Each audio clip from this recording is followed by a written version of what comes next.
think I'm safe here. I don't know for how long. You ever get the feeling like thousands of people are watching you? Huh?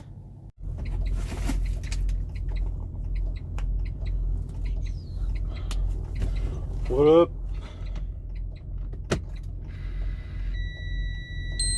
Come on, crank one more day for me, baby. Come on now.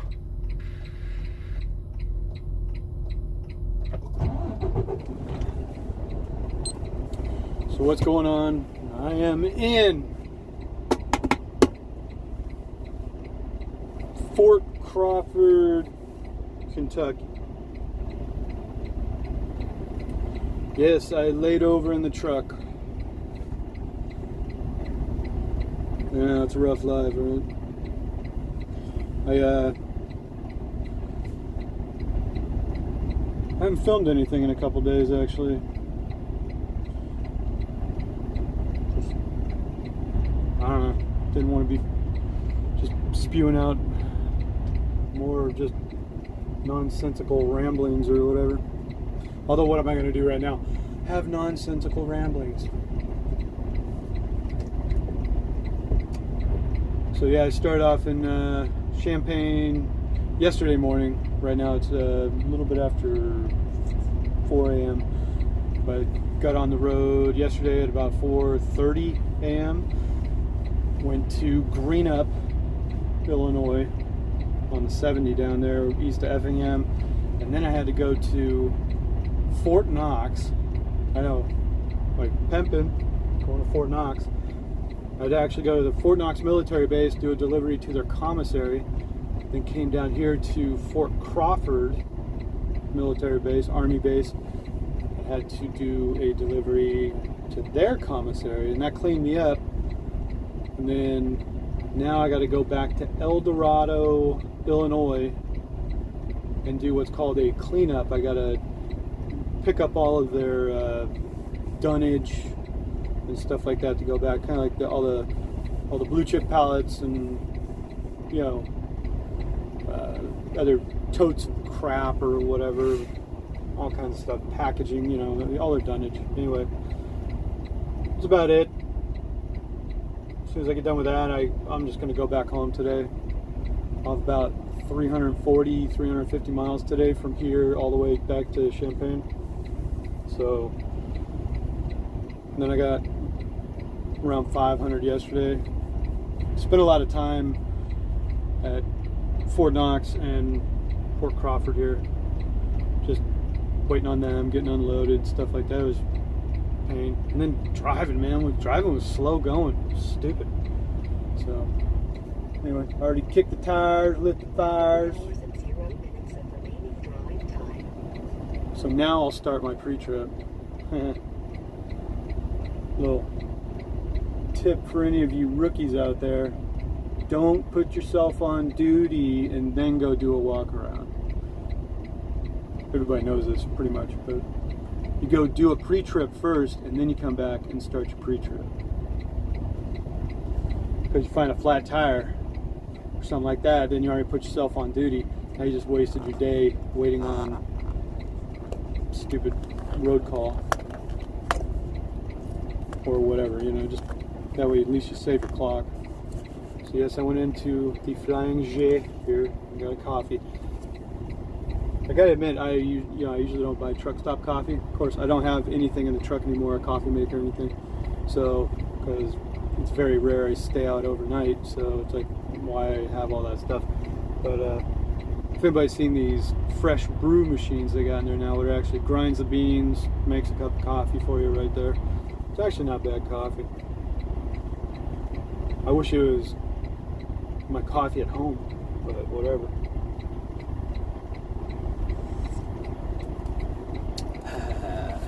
So, anyway, 5 minutes in, I'll go ahead and get the GoPro cranked up and do a little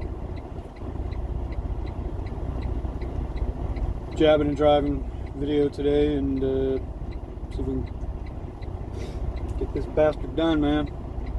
So, anyway, check back in a bit. Alright. Yeah, let's get out of here.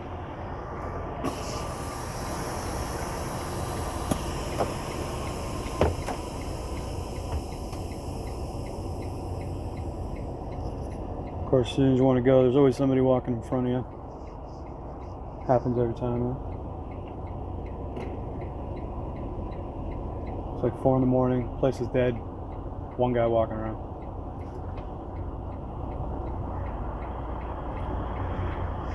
It's like you're on a, same thing happens when you're on a empty road, you know? But the one time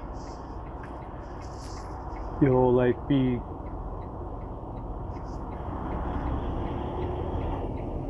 it's like you're a magnet almost a lot of times, that you know, when the one car is coming at you for some reason, you start riding the center line or something like that. You know, you see that all the time. Kind of funny.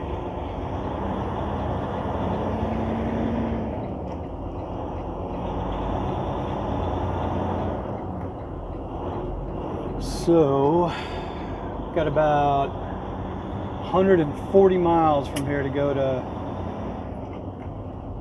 El Dorado, Illinois. I gotta go to some grocery store there and pick up a bunch of stuff.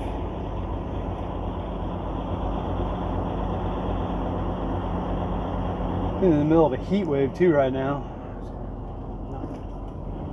Everybody all parked around, all jacked up here and stuff. It's been hot, super muggy. You know, and I mean, it's a common thing when you're driving, and you know, condensation, because you got the AC on, of course, so the condensation's all building up on the window. Constantly using your wipers. But it seems to be all hazy and everything too. Just, I don't know.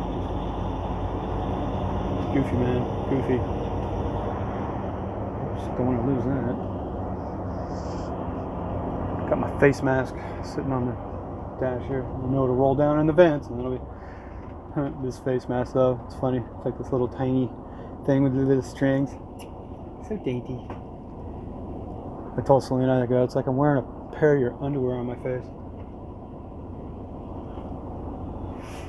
That actually wouldn't be a bad idea. Right? Of course, some guys would be like, well, if I wore my wife's underwear on my face, it'd be like I just wrapped a big old hefty bag around it. Gotta change that up.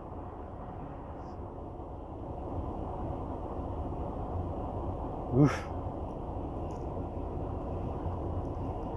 If I put my wife's underwear on my face, I'd suffocate.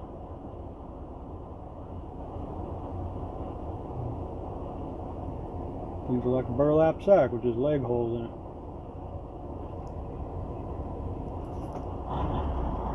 You know what I'm getting at.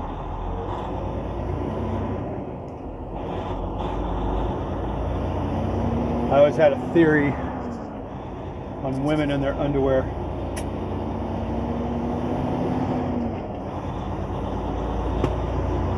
You can pretty much gauge a woman's level of intimacy and say sexual prowess with the type of underwear she wears. I'm not talking about what she wears on the outside, it's what she wears underneath. She can just wear t-shirts and jeans all day long. You can go and drag them pantalones off, get you some action. Doesn't look like she wearing a big old bed sheet. You can pretty well tell right then she ain't no tiger in the sack, probably.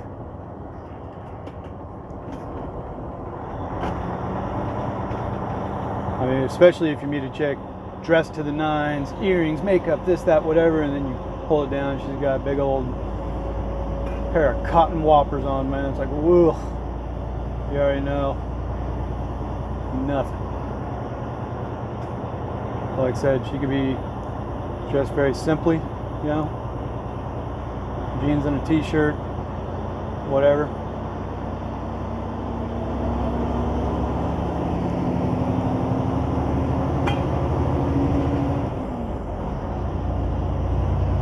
Go and yank them pants off.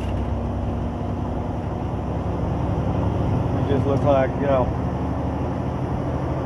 it's just the last remains of a roll of kite string, you know what I mean? Just a little tiny thing or something like that, and you go, oh yeah, alright. Then you already know.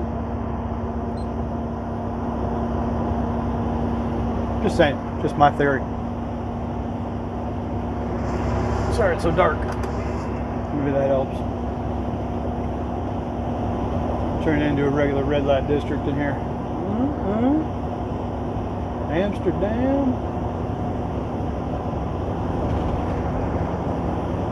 So the truck's been running good. I don't know if GoPro's even showing anything. Just a little headlight here. I'll make this one brief too. Nobody wants to watch driving in the dark all the time. It was just my theory on women's underwear. Just saying. And their level of, I guess, how they carry themselves is what they'll carry over to you. So, just my theory. Just my thing. No big deal. Don't get all butthurt. I wear big granny panties for medical conditions. Well, so be it. Same. Well, it'll be all the time you get them broads that'll come back at you too. Like you say something like that, like so they're offended, right? Because they know they wear big old bloomers. They're like, "You ain't gonna tell. I'm fine." You know, I take care of my man. Yeah. Something like that. Like, ugh.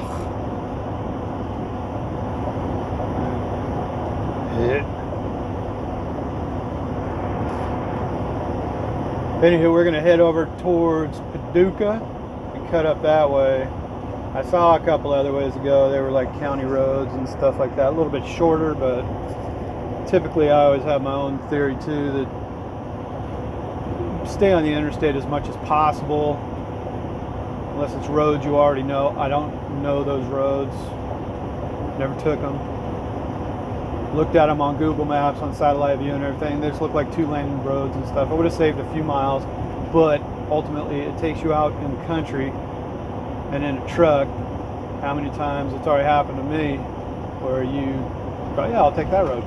You get a low clearance halfway through it and you're like, oh, you know, you got to reroute if you can even get out of the situation. Or it's not a truck route. I don't even have, I got to find my road atlas. I didn't bring it with me.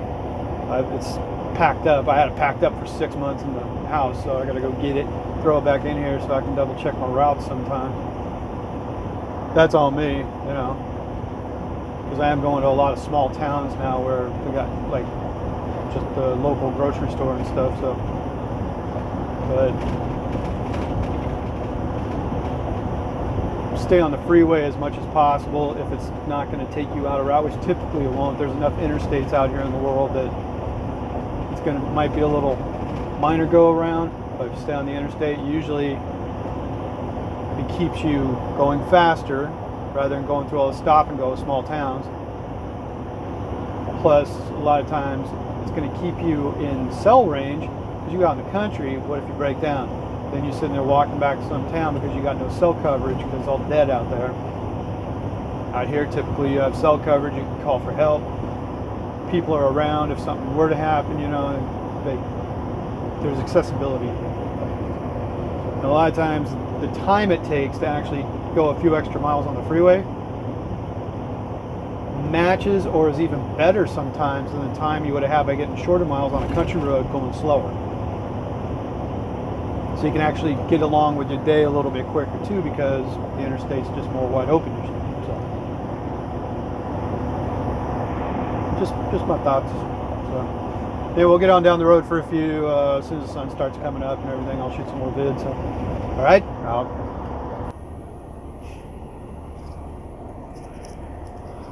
So, all right, so I got to my pickup in El Dorado, and who knows if anybody tried to call me because I've had no cell service for quite some time. Still don't. but somebody else already stopped by and picked up all their stuff. I was supposed to do what's called cleanup, where you stop by and pick up all their pallets and dunnage and everything and clean it out and take it back to the distribution center so it can be reused, of course. So somebody already did it. Another driver stopped by to do a delivery here apparently, and he was done after this. So typically if you pull in somewhere and they got, you know, something for you to take back, you know, you just go ahead and grab it. So anyway, that leaves me with no pickup, but I can't call anybody. So I don't know if I can. I haven't tried to compose, freeform. See if this works. No pick up in El Dorado. I don't know if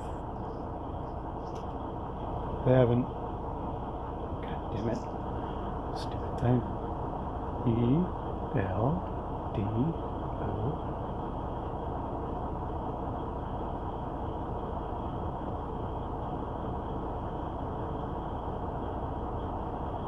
Another driver.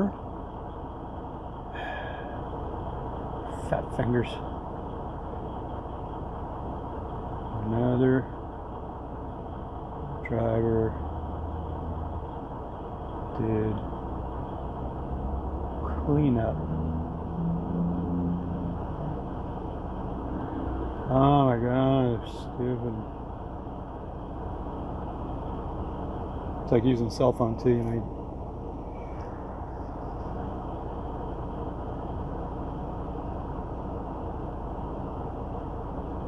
Headed back to yard. Oh my god.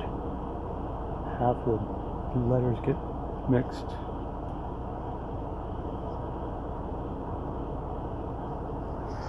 Let's see if I get that.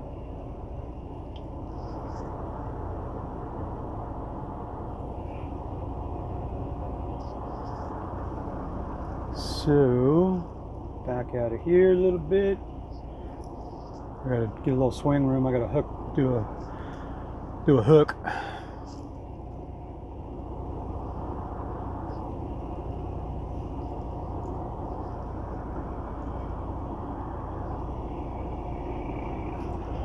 Nice thing, they had a Mickey D's across the street, so I was able to get a coffee. Mickey D's coffee is pretty decent. Swing out here. Boom, boom, boom. You see, I'll have to take up this whole road, so I want, you know, I want to make sure nobody's coming from the other way. Clear, clear, clear. Full swing because there's a curb.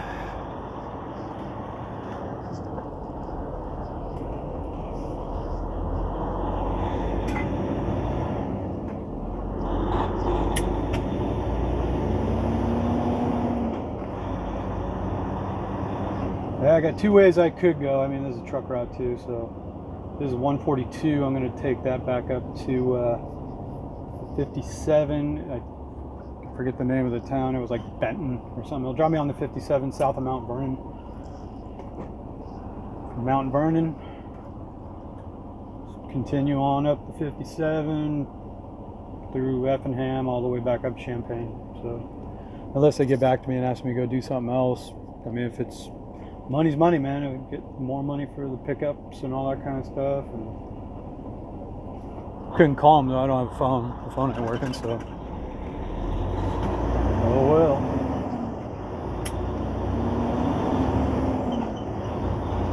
All in a day's work, I guess. Yeah, the day before I had to run to Wisconsin. They had 4 drops on it, and then there was going to be a backhaul as well, but I went to Janesville to do a drop, and then 2 drops in Madison, and then had to go up to Prairie du Sac to do another drop, and I was going to come back down to Rochelle, Illinois to do a pickup, and I was turning and burning trying to work this out. But you know, when you go to a new place, and especially when you got 4 drops in places that you've never been before, I was getting a little run around. I saw like what looked like was going to be the best road to go into my first drop in Janesville, to go around the bottom side of town. I hook up on this, looked like country road from everything I could see, and I got up there and I wound up this country road, and literally right before I was at the store, like it was maybe another quarter mile down the street, I came to a 13.4 overpass. You know, the railroad overpass. 13.4, and I was like, oh, I wish I was filming it. And of course you come up on that and I'm like, you know, that feeling is, oh god dang it, because it's on a 2-lane road. Where am I going to go? What am I going to do? There's people driving by everywhere. Now I'm screwed, you know. And right there before the railroad overpass though, there was a truck yard that they shipped, like, you know, the big heavy duty PVC pipe and stuff for like underground, you know, sewage systems and stuff like that. So it was one of those kind of yards, and I was parked like pretty good ways up the street, so because I could just see the sign. Of course, the 13.4 sign was hidden behind some freaking tree branches and stuff, so you could barely even see it. Then you could see the overpass on down the way a little bit more, but it was, you know, 13.4. I was like almost pulling out the binoculars trying to figure that one out. So going 142 north. So stupid though. I was like, god damn it. I saw that yard up ahead though, you know, because then you stop.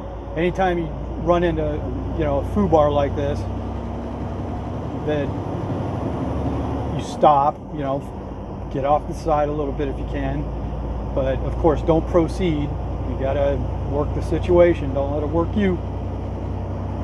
I parked, put on my flashers, you know, cars are kind of going around me, stuff like that, but there was enough space, and I sat there evaluating, looking around, what can I get into, you know, if I had to, can I go down, you know, nose into something and back out on the road, so I go back.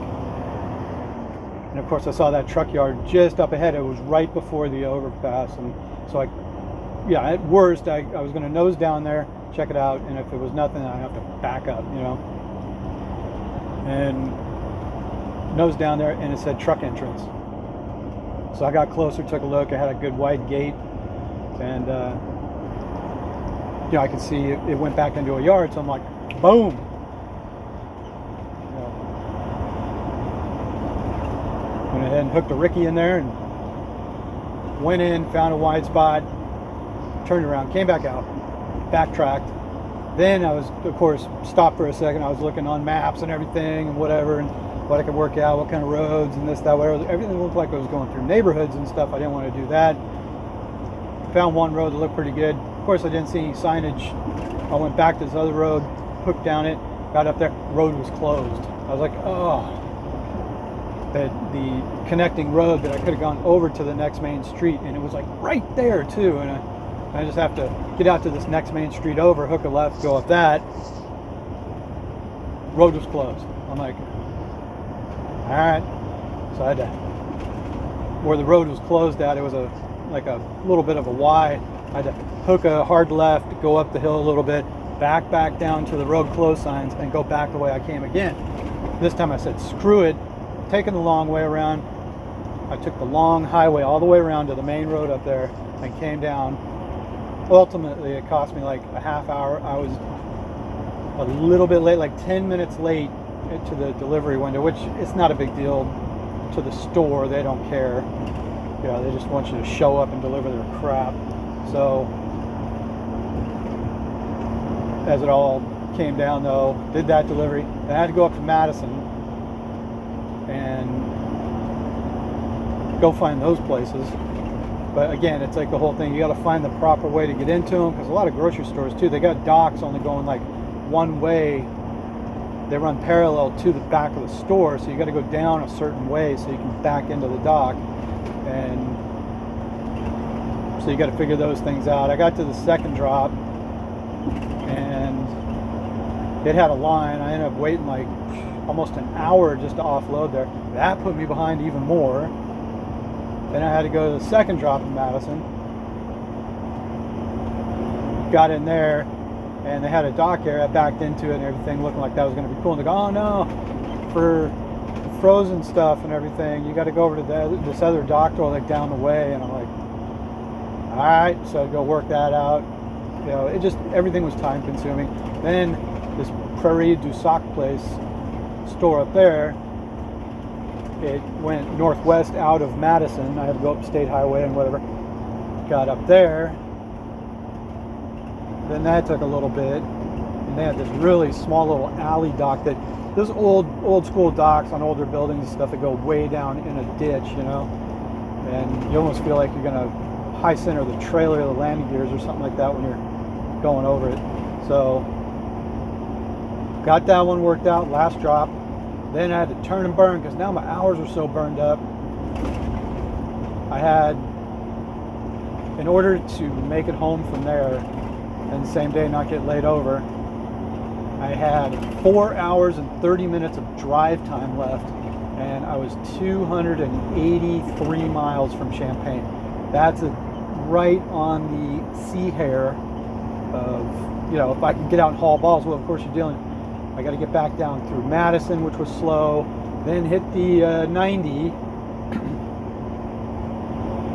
get back down through Rockford, which slows you down, of course, then get on to 39 South, get down to Rochelle where I can do the pickup. Well, on my way down, they called and told me, hey, the pickup got canceled, so just shag ass home. And I'm all right, cool. And so that at least freed me up, because I had like 4 hours and 30 minutes of drive time and like 5 hours and 2 minutes left on my 14. So I was right on the hair, you know what I mean, of just being able to pull this off. So I just hit the road though, every chance I had. I just, you know, I got some open road without traffic, started plowing it, and there was construction everywhere though, all this stuff, and I was like, god dang, man.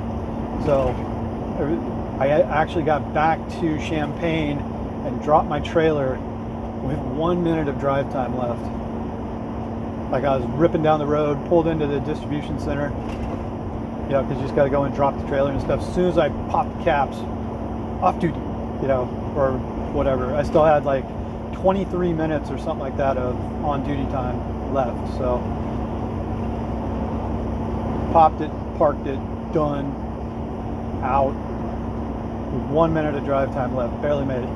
So, I mean, it would have sucked if things had been too drug out if I was only a half hour from home and had to go to a truck stop or a rest area or something because I ran out of time. So I haven't played with the Qualcomm enough if they give us a 16-hour option. So, like I said though, I never mess with that 14 or the drive time. Driving over your 11 is, you know, why put yourself in that position to be,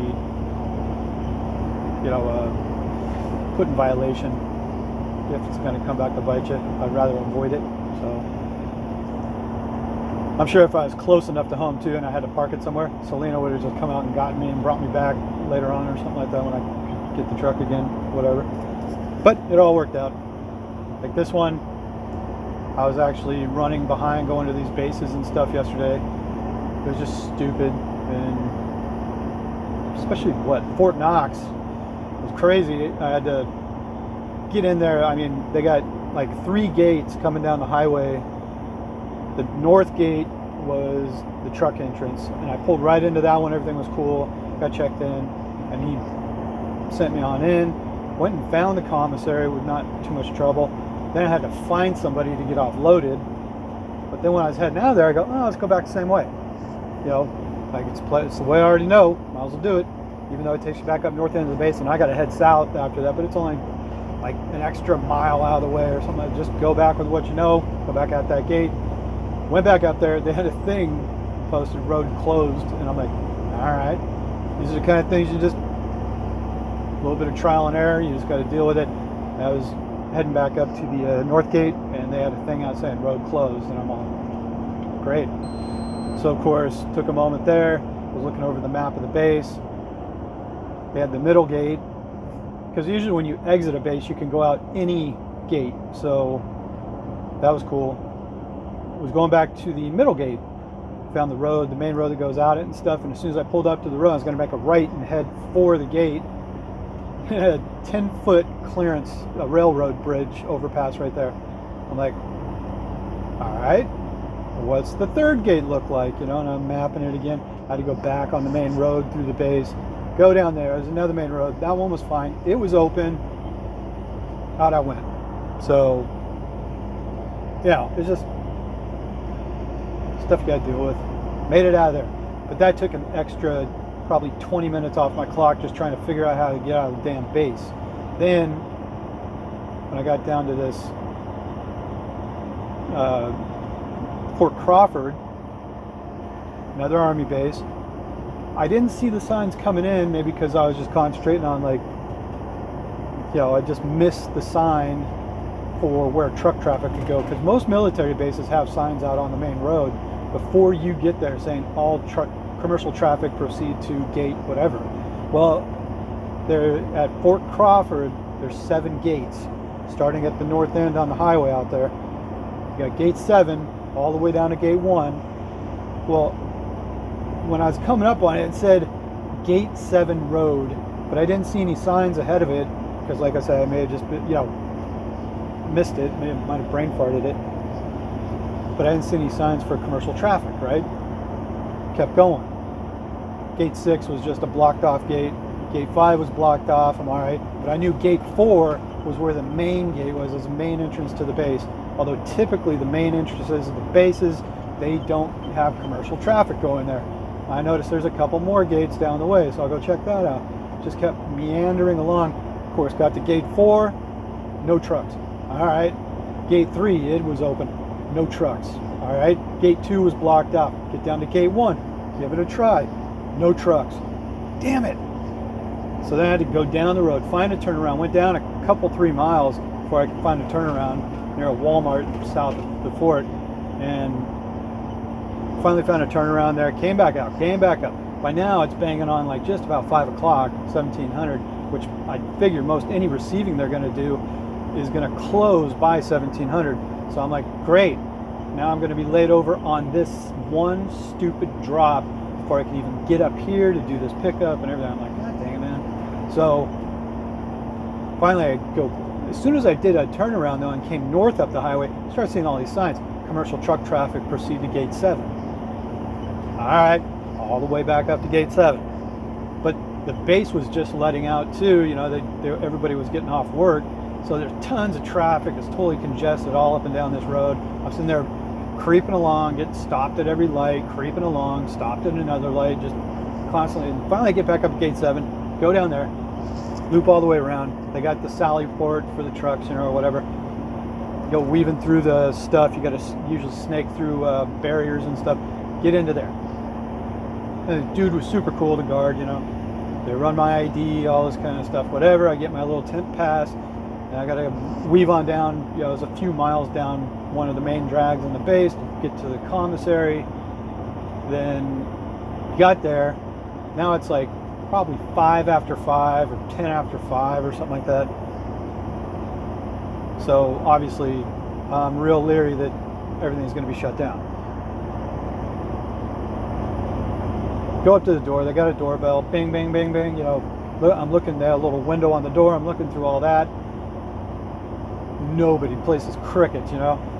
You can see all the equipment's like parked in unison and stuff like that. Like they're done for the day. They're gone. I'm like, great. I stood out there for a good 5 minutes, rang the bell a few times, stuff like that.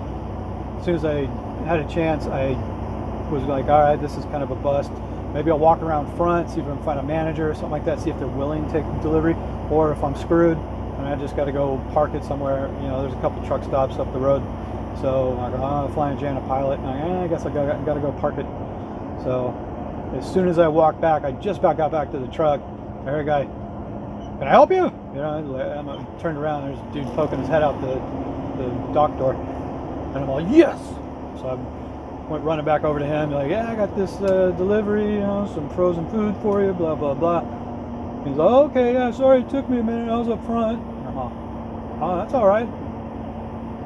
But he's like the manager up front. He said, yeah, no need to make you ever like come back tomorrow or anything. Let's just go ahead and get this done. You know, how much you got? And I said, only a few pallets, no big deal. Oh, okay. And I said, I'll even yank it off for you, man. We got a pallet jack, I'll get it off. He's like, yeah, no problem. We'll work it out. And all this kind of stuff. So got the stuff off. Everything was cool. Now I'm empty.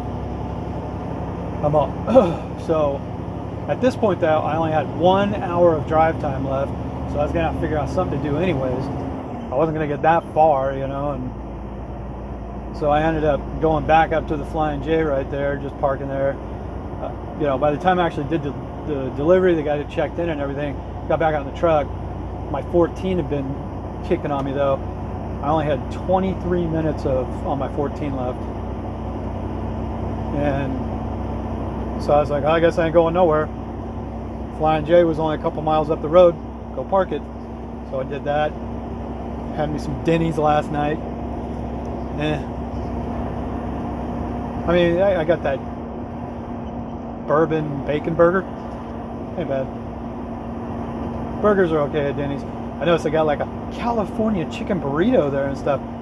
You never go to a place like Denny's and get Mexican food. It's gonna be horrible. So, lesson learned on that type of stuff, you know. Even their nachos suck. So, but yeah, so that's about it. Managed to get everything done. Just past couple runs though, now it's been just getting in just under the mark, you know, just squeaking in there. So, but at least all worked out. Now I just got to drive back up Champaign. Good times. So, I guess we'll end on, oh shit man, I've been on for a while. Anyway, we'll end it on that. I don't want to drag this out too long. Beautiful Illinois countryside. Going back Champaign. Everything's cool. Truck's running good for now. Check back later. All right? Out. With turquoise and real diamonds.